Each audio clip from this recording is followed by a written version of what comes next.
স্থানীয় সরকার প্রতিমন্ত্রীকে নিয়ে উত্তর সিটির বিভিন্ন এলাকা পরিদর্শন প্রধানমন্ত্রীর। কয়েকটি বিষয়ে অসন্তোষ, দ্রুত কার্যকর ব্যবস্থা গ্রহণের নির্দেশ। ধর্মের নামে বিভেদ সৃষ্টিকারীদের বিরুদ্ধে রুখে দাঁড়ানোর আহ্বান মির্জা ফখরুলের। যারা ৭১কে ভুলিয়ে দিতে চায় তারা কখনো বাংলাদেশে বিশ্বাস করে না। সরকার নৈতিকভাবে দেশ চালাতে ব্যর্থ, অভিযোগ জামাত আমিরের। নতুন কোনো স্বৈরাচার মেনে নেওয়া হবে না, মানবে না দেশের মানুষ, সার্জিস আলমের হুঁশিয়ারি। ভারতে বসে রাজনীতি করতে পারবেন না হাসিনা, বলেছেন মোদী সরকার। ফেরত পাঠানোর অনুরোধ খতিয়ে দেখা হচ্ছে, দেশে এলেই গ্রেফতার, জানালেন আইনমন্ত্রী। গ্যাস সংকটে নাকাল রাজধানীর বিভিন্ন এলাকার বাসিন্দারা। গ্যাসের দাম বাড়ালে পেট্রোবাংলা ঘেরাওয়ের হুঁশিয়ারি নাহিদ ইসলামের। দেখছিলেন সংবাদ শিরোনাম। বিস্তারিত সংবাদ এবার। নাগরিক সেবার বাস্তব চিত্র সরেজমিনে দেখতে আজও রাজধানীর উত্তর সিটি কর্পোরেশনের বিভিন্ন এলাকা পরিদর্শন করেছেন প্রধানমন্ত্রী তারেক রহমান। বিকেলে স্থানীয় সরকার, পল্লী উন্নয়ন ও সমবায় প্রতিমন্ত্রী এবং ঢাকা উত্তর সিটি কর্পোরেশনের প্রশাসক প্রধানমন্ত্রীর বাসভবনে যান। পরে তাদেরকে সঙ্গে নিয়ে বিকেলে ঢাকা উত্তর সিটি কর্পোরেশন এলাকায় ময়লা ব্যবস্থাপনা, বৃক্ষরোপণ, সবুজায়ন, পানি নিষ্কাশন ব্যবস্থা এবং নগর ব্যবস্থাপনার সার্বিক অবস্থা সরেজমিনে পরিদর্শনে বের হন প্রধানমন্ত্রী। পরিদর্শনের সময় প্রধানমন্ত্রী নিজেই গাড়ি চালিয়ে বিভিন্ন এলাকা ঘুরে দেখেন। তার পরিদর্শনের রুট ছিল এসএবি চত্বর, Mirpur DOHS, Diabari, Uttara airport road হয়ে কাকলী মোড়, মহাখালী, ফার্মগেট, মানিক মিয়া এভিনিউ, আসাদ গেট, মোহাম্মদপুর, শ্যামলী মোড়, গণভবন মোড়, জিয়া উদ্যান, শেওড়াপাড়া, কাজীপাড়া, মিরপুর ১০, কচুক্ষেত ক্যান্টনমেন্ট, সৈনিক ক্লাব, কাকলী ও বনানী। পরিদর্শনে বিভিন্ন স্থানে বিদ্যমান সমস্যা চিহ্নিত করেন এবং কয়েকটি বিষয়ে অসন্তোষ প্রকাশ করে দ্রুত ও কার্যকর ব্যবস্থা গ্রহণের নির্দেশ দেন প্রধানমন্ত্রী। এর আগে গতকাল রাতেও তিনি ঢাকা উত্তর সিটির বিভিন্ন এলাকা পরিদর্শন করেন। যারা ধর্মের নামে বিভেদ সৃষ্টি করতে চায় তাদের বিরুদ্ধে রুখে দাঁড়ানোর আহ্বান জানিয়ে বিএনপি মহাসচিব ও স্থানীয় সরকার মন্ত্রী মির্জা ফখরুল ইসলাম আলমগীর বলেছেন, সকল ধর্মের নাগরিকের সমান অধিকার প্রতিষ্ঠায় সচেতনভাবে কাজ করছে বিএনপি। সত্যিকার অর্থে গণতন্ত্র প্রতিষ্ঠিত হলে সকল ধর্ম কিংবা জাতিগোষ্ঠীর নামে বিভেদ দূর হবে বলেও মন্তব্য করেন তিনি। নাবিল জাহাঙ্গীরের রিপোর্টে বিস্তারিত।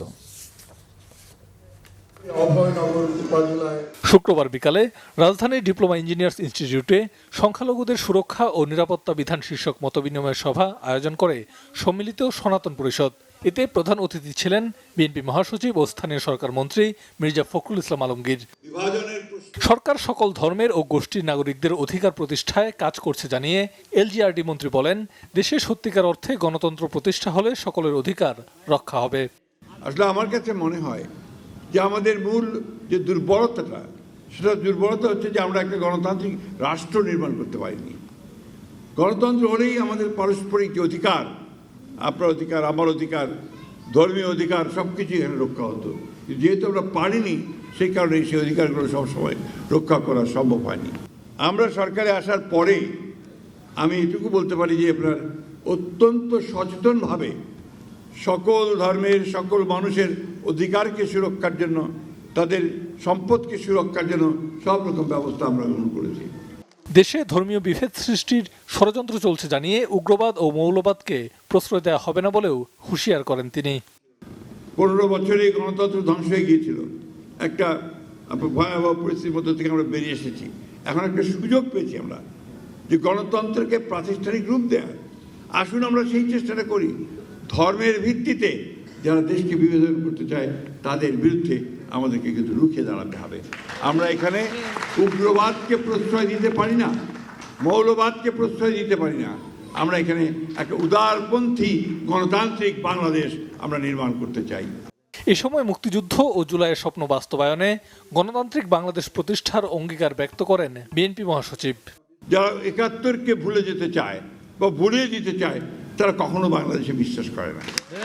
একই সঙ্গে আমরা জুলাইকে অস্বীকার করতে পারি না। নাবিল জাহাঙ্গীর, বাংলা ভিশন, ঢাকা। আইনের রক্ষক হয়েও ভক্ষকের কাজ করছে সরকারি দলের নেতারা। বিকেলে রাজধানীর চক্ষু বিজ্ঞান ইনস্টিটিউটে হবিগঞ্জে আহত এনসিপি নেতা আলিফকে দেখতে গিয়ে এমন অভিযোগ করেন বিরোধী দলীয় নেতা ও জামাত আমির ডাক্তার শফিকুর রহমান। সকালে আরেক অনুষ্ঠানে তিনি বলেন, দেশে দুর্নীতি বৃদ্ধি পাওয়ায় এই সরকার নৈতিকভাবে দেশ চালাতে ব্যর্থ হয়েছে। বিস্তারিত ফজলে রাব্বির প্রতিবেদনে। শুক্রবার বিকালে হবিগঞ্জের হামলায় চোখ হারানো জাতীয় নাগরিক পার্টির নেতা আলিফকে রাজধানীর চক্ষু বিজ্ঞান ইনস্টিটিউটে দেখতে যান জামাতে আমির ডাক্তার শফিকুর রহমান। পরে সাংবাদিকদের বলেন, আইনের রক্ষক হয়েও সরকারি দল ভক্ষকের ভূমিকা পালন করছে। সবার কথা বলার অধিকার সরকারকেই নিশ্চিত করতে হবে। কারো বক্তব্য কারো পছন্দ না হলে আরেকটা বক্তব্য দিয়ে তার জবাব দেবে। আর তিনি যদি কোনো গুরুতর অপরাধ করে থাকেন তাইলে আইনের আশ্রয় নেবে, কিন্তু নিজের হাতে আইন তুলে নেওয়ার অধিকার তো কেউ কাউকে দেয়নি। বিশেষ করে সরকার, যাদের দায়িত্ব হচ্ছে দেশে আইন শৃঙ্খলা রক্ষা করা, তারাই যদি আইনের রক্ষক না হয়ে ভক্ষক হয়ে যান, নিজের হাতে আইন তুলে নেন, তাহলে জনগণ কে কার কথা শুনবে? দেশে দুর্নীতি বৃদ্ধি পাওয়ায় সরকার নৈতিকভাবে দেশ চালাতে ব্যর্থ হয়েছে বলে অভিযোগ করেন জামাতে আমির।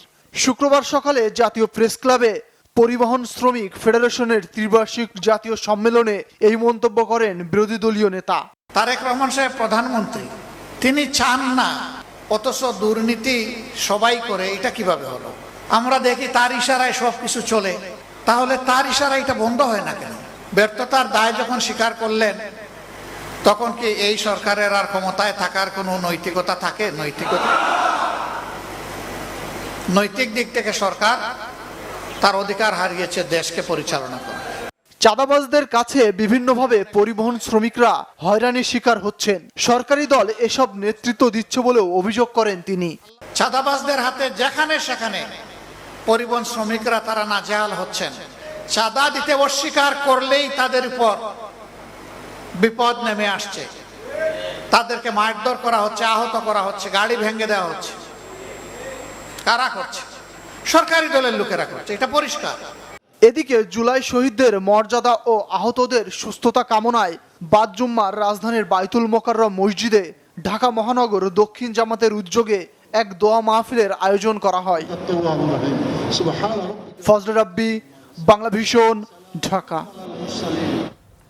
জাতীয় নাগরিক পার্টি এনসিপির উত্তরাঞ্চলের মুখ্য সমন্বয়ক সার্জিস আলম বলেছেন, আওয়ামী লীগের রাজনীতির পোস্টমর্টেম হবে। কেউ আওয়ামী লীগের মতো স্বৈরাচার হতে চাইলে তাদেরকেও স্বৈরাচার হতে দেওয়া হবে না। বিকেলে সিলেটের কোম্পানিগঞ্জে এনসিপির জুলাই পদযাত্রা শেষে আয়োজিত পথসভায় তিনি এসব কথা বলেন। সার্জিস আলম বলেন, জুলাইয়ের গণঅভ্যুত্থানের মধ্য দিয়ে দেশের মানুষ স্বৈরাচারের বিরুদ্ধে অবস্থান নিয়েছে।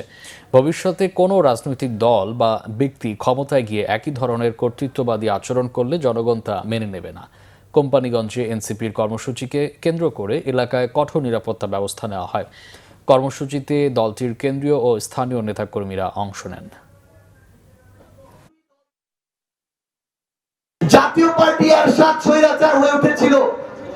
90-এর গণঅভ্যুত্থানের পরে তাদের রাজনীতি আস্তে আস্তে শেষ হয়ে যায়। 30 বছর পরে গিয়ে এই নির্বাচনে জাতীয় পার্টির রাজনীতির কবর রচিত হয়েছে। একইভাবে 24-এর গণঅভ্যুত্থানে আওয়ামী লীগের রাজনীতির কবর রচিত হয়েছে। আজকে থেকে 5 বছরের মধ্যে আপনি দেখবেন আওয়ামী লীগের রাজনীতি করতে চায় এরকম কোন মানুষ আর খুঁজে পাবেন না।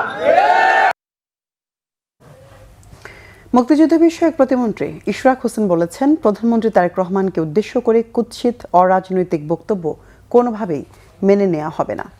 বিরোধী দলের 2-4 জন রাজনীতিতে সম্প্রীতি নষ্ট করছে। তারা মূলত ফ্যাসিবাদী শক্তি ফিরিয়ে আনতে কাজ করছেন। প্রধানমন্ত্রী তারেক রহমান সহ রাজনীতিবিদদের সম্পর্কে অশালীন বক্তব্যের প্রতিবাদে শুক্রবার রাতে রাজধানীতে মুক্তিযুদ্ধ বিষয়ক প্রতিমন্ত্রী ইশরাক হোসেনের নেতৃত্বে এক বিশাল মশাল মিছিল বের করা হয়। মিছিলটি মালিটোলা পার্ক থেকে শুরু হয়, 0 পয়েন্ট হয়ে বিএনপির কেন্দ্রীয় কার্যালয়ে গিয়ে শেষ হয়। ইশরাক হোসেন হুঁশিয়ারি করে বলেন, বিএনপি রাজপথ ভুলে যায়নি। অশালীন বক্তব্যকারীদের রাজপথে মোকাবেলা করা হবে বলেও জানান মুক্তিযুদ্ধ বিষয়ক প্রতিমন্ত্রী।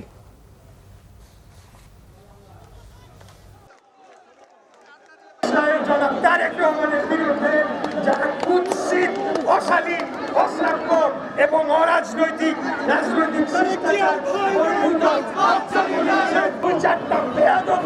যারা বাংলাদেশে এই যে গণতান্ত্রিক পরিবেশ সেটিকে বিনষ্ট করে প্রকৃতপক্ষে পলাতক ফ্যাসিবাদ খুনি হাসিনার স্বার্থকেই হাসিল করার চেষ্টা করে। বাক স্বাধীনতার কথা ভুলে যায় নাই, কিন্তু বাক স্বাধীনতার অজুহাতে আরেকজনের স্বাধীনতাকে হরণ করবো, আরেকজনের চরিত্র হরণ করবো, আরেকজনের বাক স্বাধীনতা, গণতান্ত্রিক অধিকারকে হরণ করব, সেটা আমরা কোনোরকমে হতে দেব না।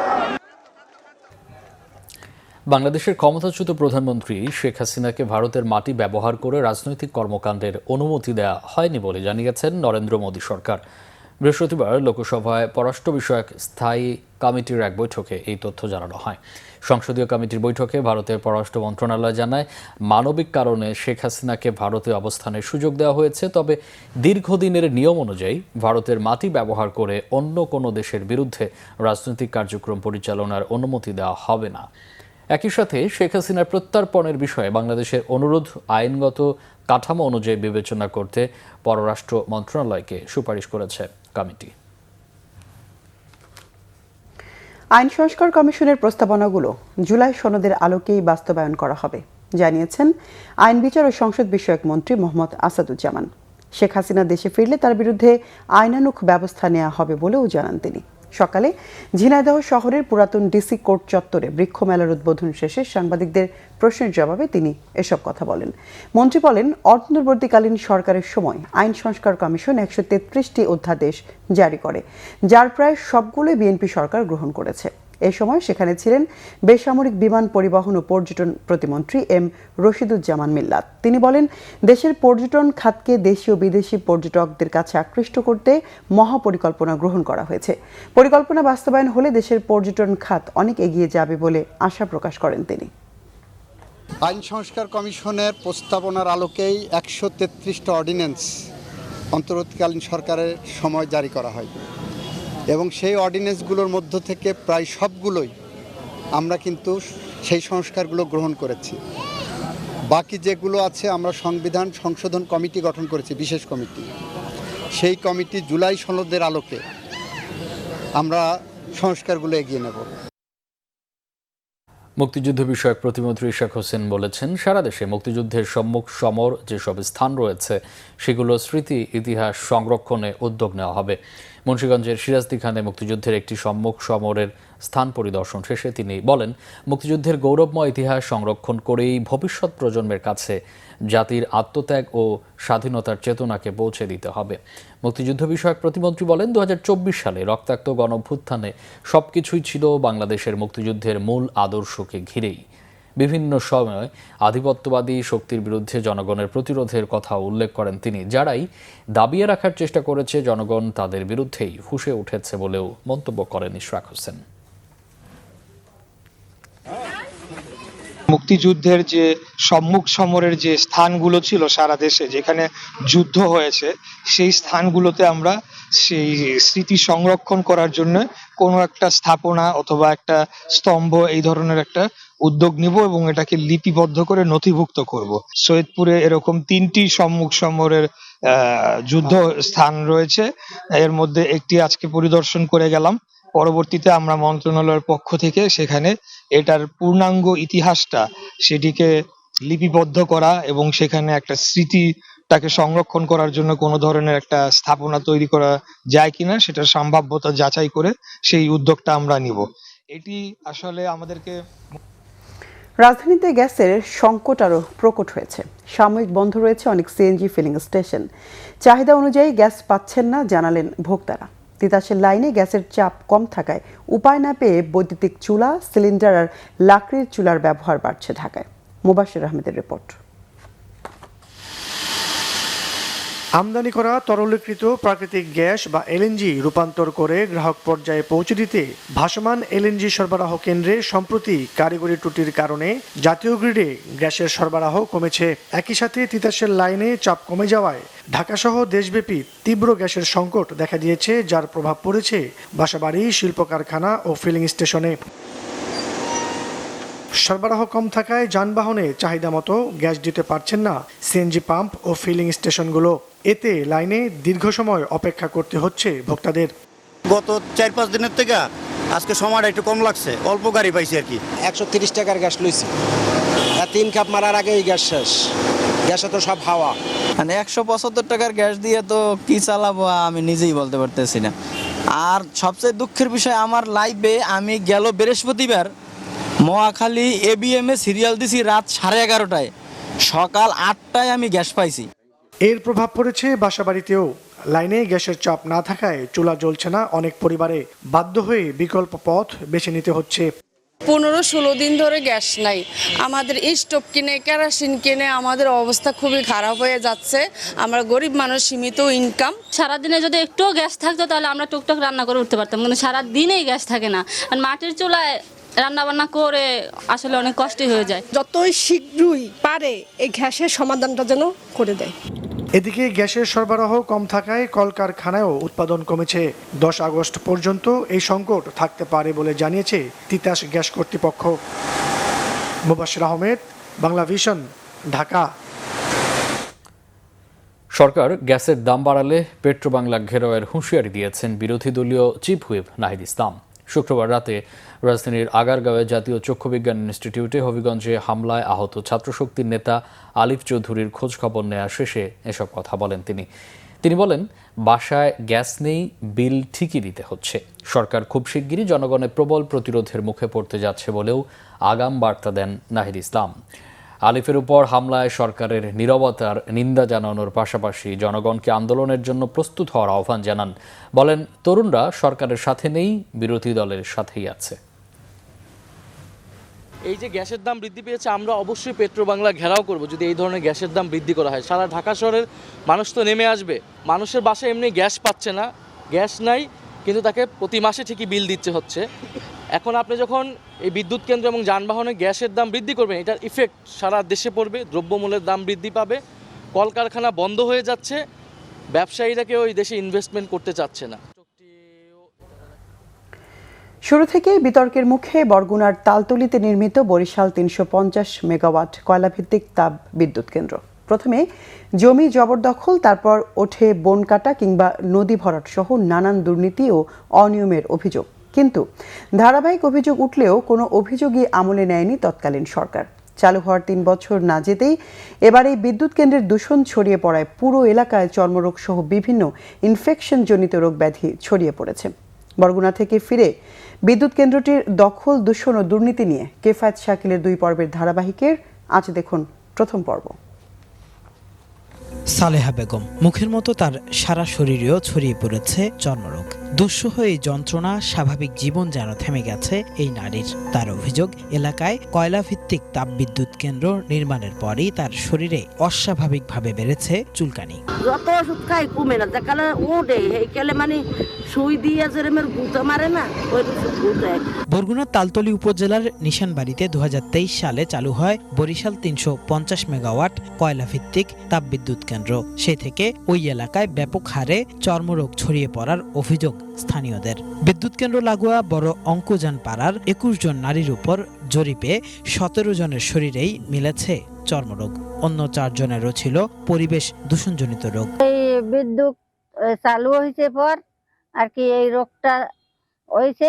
এখন ওই গামের চিহ্ন উঠতে আর কি খাও জইলে ছড়াই যায় আর কলতানি জ্বরে। ঘরে কিশোরী মেয়ে থাকলে যে একটা বরজাতি আইয়া দেখে হ্যাঁ ফিরিয়ে যায়, চেহারাটা সৌন্দর্য নাই আগের মতো। তালতলী উপজেলা স্বাস্থ্য কমপ্লেক্সের ভর্তি রেজিস্ট্রারের তথ্য বলছে, বিদ্যুৎ কেন্দ্র চালুর পর 2023 সালের তুলনায় 2025 সালে ওই এলাকায় স্কিন ইনফেকশন জনিত রোগী বেড়েছে 3.5 গুণেরও বেশি। ডায়রিয়ার রোগী প্রায় 2.5 গুণ আর অশনাক্ত বিষক্রিয়ার রোগী বেড়েছে প্রায় 3 গুণ। আমরা যেসব রোগী পেয়ে থাকি তাদের মধ্যে প্রায় 30% হচ্ছে স্কিনের সমস্যা, মানে চর্মরোগের রোগী। দূষিত পানির জন্য তাদের আরো অনেক ডার্মাটাইটিস, একজিমা, সোরিয়াসিস ইত্যাদি চর্মরোগ হয়ে থাকে। ইনফেকশনজনিত রোগ বৃদ্ধির কারণ জানতে বিদ্যুৎ কেন্দ্র এলাকায় গিয়ে দেখা যায়, ওই এলাকায় যত্রতত্র ফেলা হচ্ছে বিদ্যুৎ কেন্দ্রের বিভিন্ন দূষিত উপাদান। গ্লাসুলের মতো দূষিত পদার্থ ফেলে দেওয়া হয় জনগণের চলাচলের রাস্তায়ও। এছাড়া না ঢেকে কয়লা পরিবহন করা এবং বিদ্যুৎ উৎপাদনে ব্যবহৃত গরম পানি নদীতে ছেড়ে দেওয়ারও অভিযোগ স্থানীয়দের। পর্যটনের যে ময়লাগুলো, ওই ময়লাগুলো গাড়িতে আনিয়ে তো ওরা হালায়, খালে ফালায়, আপনি রাস্তার ডালে ফালাইলে এই ময়লা দিয়ে এই পানি দিয়ে সবাই রান্না বান্না করে, গোসল করে। ওই বিষাক্ত গুলো সবার গায়ে লাগে। গায়ে লাগলে অ্যালার্জি, হাঁসকাশি, আপনার যত রোগ এই ময়লা থেকে হয়। গায়েও লাগে, বিষের মতন ভয়। আজকে আমি নদীতে নামছি, দেখেন কি পরিস্থিতি, অ্যালার্জি হয়েছে প্রচুর, মানে নদীর পানি বিষাক্ত হয়ে গেছে।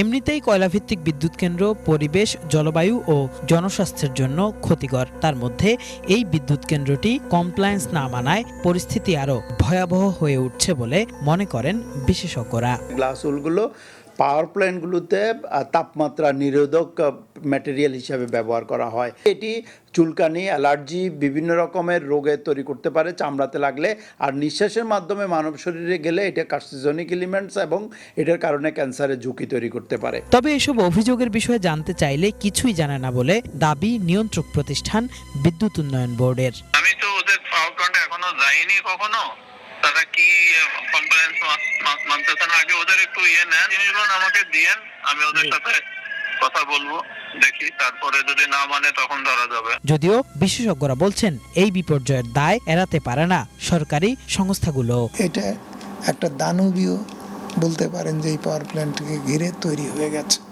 এইটা রেজিস্ট করা বা এটার প্রতিকার করা, এখন এটা বন্ধ করা বা এটার বাতিল হওয়াটা জরুরি হয়ে গেছে। বিদেশি বিনিয়োগের অজুহাতে সবাই সেটা এড়িয়ে যেতে চায় এবং সরকার যে নিষ্ক্রিয় সেটাও আইডেন্টিফাই করে সরকারকে প্রেসারে রাখা দরকার। অভিযোগগুলোর বিষয়ে জানতে বিদ্যুৎ কেন্দ্রটির পরিচালনাকারী সংস্থা পাওয়ার চায়নাকে একাধিকবার মেইল পাঠানো হলেও কোনো জবাব দেয়নি চাইনিজ কোম্পানিটি। কেফায়েত শাকিল, বাংলা ভিশন, বরগুনা। থ্যালাসেমিয়া সহ বিরল রোগে আক্রান্ত রোগীদের ডেটাবেজ তৈরি করে সচেতনতা বৃদ্ধিতে কার্যকর পদক্ষেপ নেওয়া উচিত বলে মন্তব্য করেছেন জিয়াউর রহমান ফাউন্ডেশনের vice president doctor Zubaida Rahman. বলেন, নতুন রোগী শনাক্ত করে তাদের চিকিৎসায় সবাইকে এগিয়ে আসতে হবে। আর থ্যালাসেমিয়া রোগ প্রতিরোধে সরকার বদ্ধপরিকর বলে জানান স্বাস্থ্যমন্ত্রী সরদার মোহাম্মদ শাখাওয়াত হোসেন। রাজধানীতে এক অনুষ্ঠানে এসব কথা বলেন তারা। বিস্তারিত দেখুন রিপোর্টে। বিশ্ব রক্তদাতা দিবস উপলক্ষে রাজধানীর ইঞ্জিনিয়ার্স ইনস্টিটিউশনে রক্তদাতাদের সম্মাননা প্রদান অনুষ্ঠানের আয়োজন করে বাংলাদেশ থ্যালাসেমিয়া সমিতি। এতে অংশ নেন দেশবরেণ্য চিকিৎসক, রক্তদাতা, রাজনৈতিক ও সামাজিক অঙ্গনের ব্যক্তিবর্গ। প্রধান অতিথির বক্তব্যে জিয়াউর রহমান ফাউন্ডেশনের vice president doctor Zubaida Rahman বলেন, থ্যালাসেমিয়া রোগীকে সহযোগিতার হাত বাড়িয়ে দিলেই পরিস্থিতির উন্নতি হবে। থ্যালাসেমিয়ার চিকিৎসা সম্পর্কে সঠিক চিকিৎসা মাধ্যমে মারাত্মকভাবে আক্রান্ত ব্যক্তিও স্বাস্থ্যকর জীবন অতিবাহিত করতে পারেন।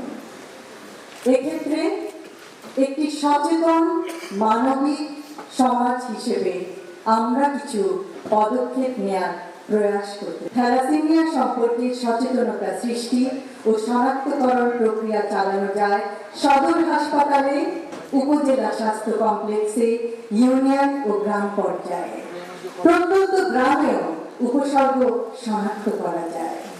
এ সময় স্বাস্থ্য ও পরিবার কল্যাণ মন্ত্রী সরদার মোহাম্মদ শাখাওয়াত হোসেন বলেন, থ্যালাসেমিয়া রোগ প্রতিরোধে সচেতনতা বৃদ্ধির বিকল্প নেই।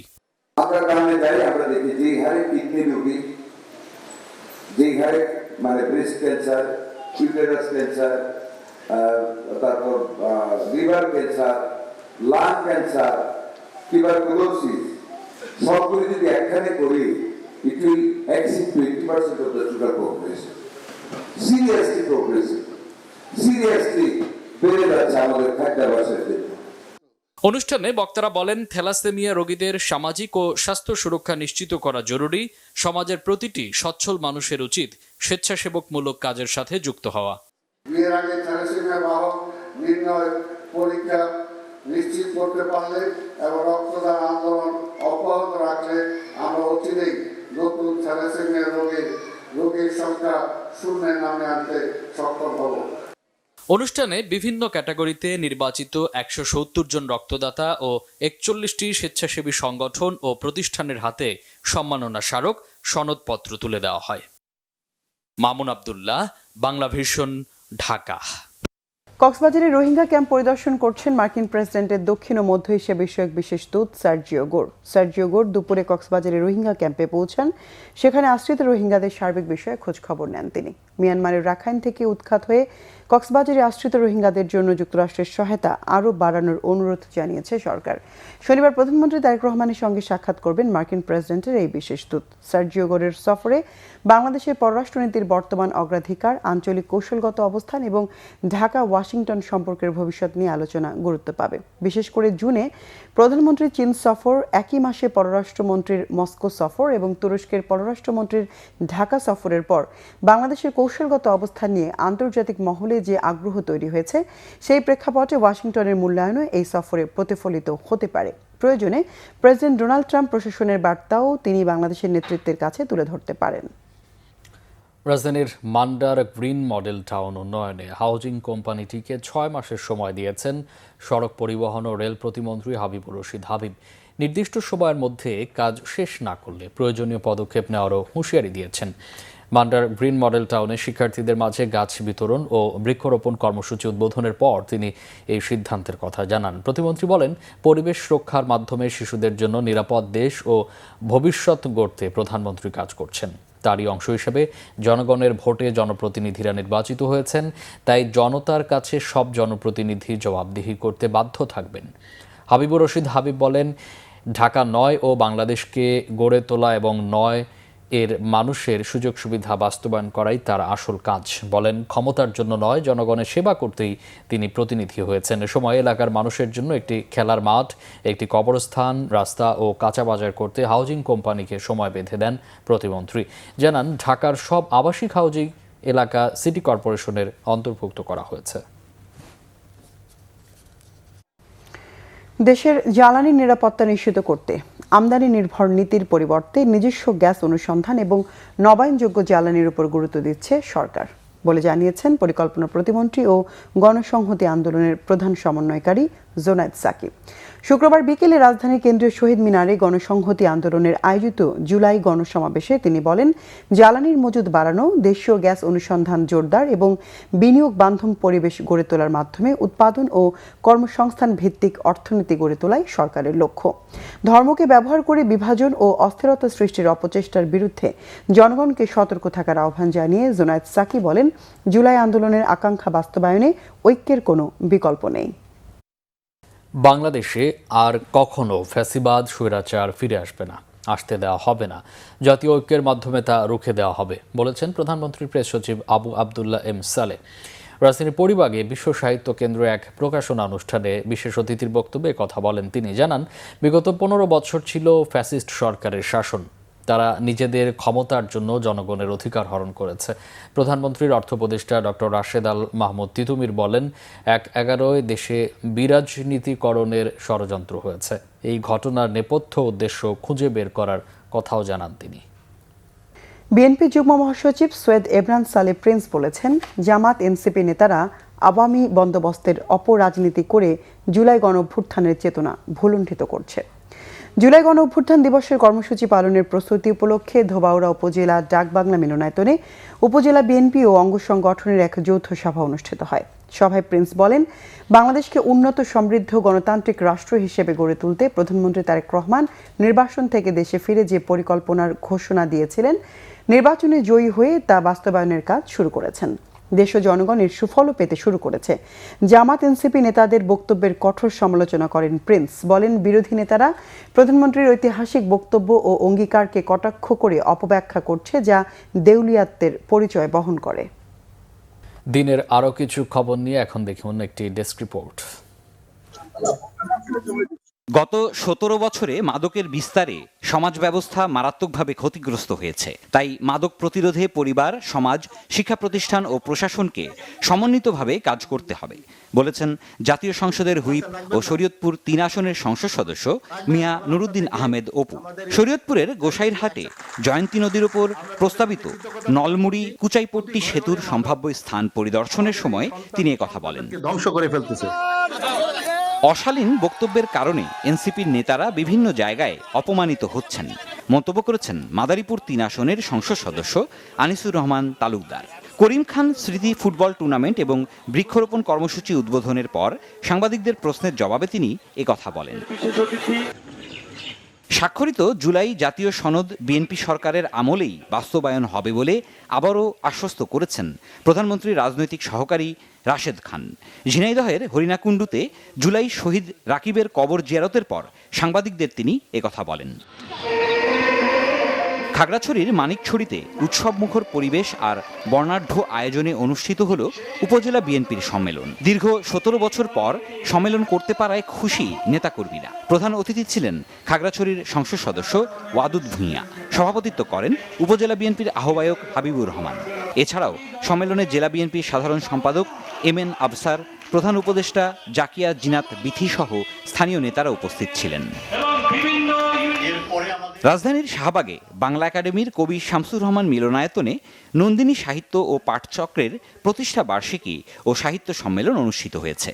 এতে বিশিষ্ট লেখক ও ইতিহাস গবেষক প্রফেসর ডক্টর হাবিবা খাতুন প্রধান অতিথি ছিলেন। বিশেষ অতিথি ছিলেন কথা সাহিত্যিক ও গবেষক ফেরদৌস আরা বেগম এবং সংস্থার প্রতিষ্ঠাতা সুলতানা রিজিয়া।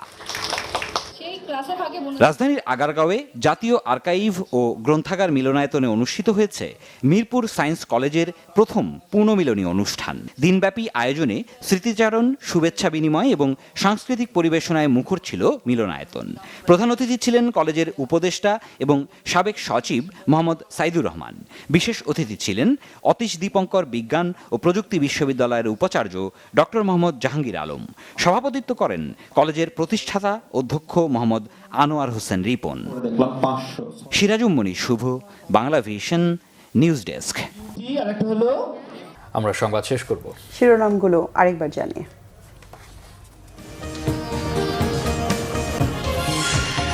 স্থানীয় সরকার প্রতিমন্ত্রীকে নিয়ে উত্তর সিটির বিভিন্ন এলাকা পরিদর্শন প্রধানমন্ত্রীর। কয়েকটি বিষয়ে অসন্তোষ, দ্রুত কার্যকর ব্যবস্থা গ্রহণের নির্দেশ। ধর্মের নামে বিভেদ সৃষ্টিকারীদের বিরুদ্ধে রুখে দাঁড়ানোর আহ্বান মির্জা ফখরুলের। যারা ৭১কে ভুলিয়ে দিতে চায় তারা কখনো বাংলাদেশে বিশ্বাস করে না। সরকার নৈতিকভাবে দেশ চালাতে ব্যর্থ, অভিযোগ জামাত আমিরের। নতুন কোনো স্বৈরাচার মেনে নেবে না দেশের মানুষ, সার্জিস আলমের হুঁশিয়ারি। ভারতে বসে রাজনীতি করতে পারবেন না হাসিনা, বলেছে মোদি সরকার। ফেরত পাঠানোর অনুরোধ খতিয়ে দেখা হচ্ছে, দেশে এলেই গ্রেফতার, জানালেন আইনমন্ত্রী। গ্যাস সংকটে নাকাল রাজধানীর বিভিন্ন এলাকার বাসিন্দারা। গ্যাসের দাম বাড়ালে পেট্রোবাংলা ঘেরাওয়ের হুঁশিয়ারি নাহিদ ইসলামের।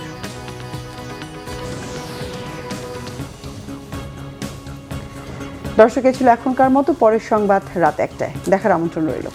এছাড়া বাংলা ভিশন সংবাদ ও সংবাদ সংশ্লিষ্ট অনুষ্ঠান দেখতে ভিজিট করুন www.bfnews24.com ও facebook.com/banglavisionnews এবং সাবস্ক্রাইব করুন youtube.com/banglavisionnews। এতক্ষণ সাথে থাকায় অসংখ্য ধন্যবাদ। শুভরাত্রি।